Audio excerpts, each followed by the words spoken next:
دنگ دنگ دنگ دنگ دنگ دنگ دنگ دنگ دنگ دنگ دنگ دنگ دنگ دنگ دنگ. بله؟ مرد پایین بیا که نان تیار است. مچیم که تو چی میکنی در بالا 24 ساعت از اتاقت گو میباره، فقط گو میباره. اینا 5 دقیقه برات میتم، اگر نامدی میکشم. خب میایم. تو چی پخته کردین شما؟ دال بدون برنج. مادر جان چرا دال پخته کردی؟ من گفتم که خوشم نمیاد. آله ببلای ما که تو خوش نداری. مردم از گشنگی میمره، تو حال شیشتی شکایت میکنی که من دال پخته کردم. اولاد بی غیرت. فکر کردی که ای 5 استار اوتل است. برو اگر دال نبخری زار بخور زار. من خواب سرت. نکن ممی میترسانی مرا. میشه که اوردر بتم نانه؟ من دیسکاونت دارم. دل میشه که پیزا بخورم. آله دلش میشه پیزا وقتی که نان در خانه تیار است. او بچه فقط گوش کو. اگر در 5 ثانیه پایین نامدی امی دال نخوردی دنگ دنگ دنگ دنگ دنگ دنگ دنگ دنگ دنگ دنگ دنگ دنگ دنگ دنگ دنگ. بله؟ بچه بکسک پیسه من یادم رفت که ببرم کتم. خب بیارم برات. او لندغه کتم او فخ نکو، فقط گوش کو. خب برو پایین در مابین آشپزخانه. در سر میکرووه ریموت است.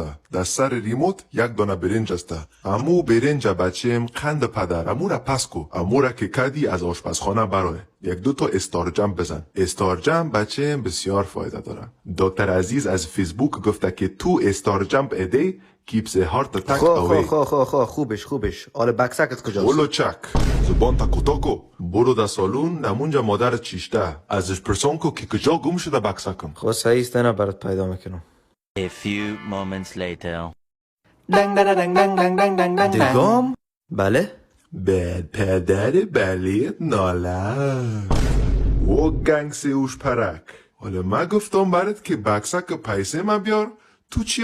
These are the most funniest Afghan words part 2. You guys absolutely smashed it on the last one, yeah? Oh my god, تشکر.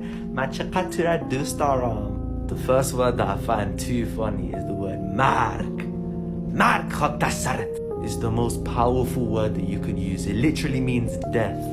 One time my mom was mad at me. I said, مادر. And then she hit me with a مرگ. The second word that I find hilarious is the word go. Go. Go خور. Go نخور. امی گویتا نخور. اینا دیگه کونتا نشوشتی بوی گو میه. The last word that I find bare funny is the word lablabu. Who looked at this vegetable and said, yeah, let me call it lablabu. گر مرا فالو نکدی مادرت لبلبو.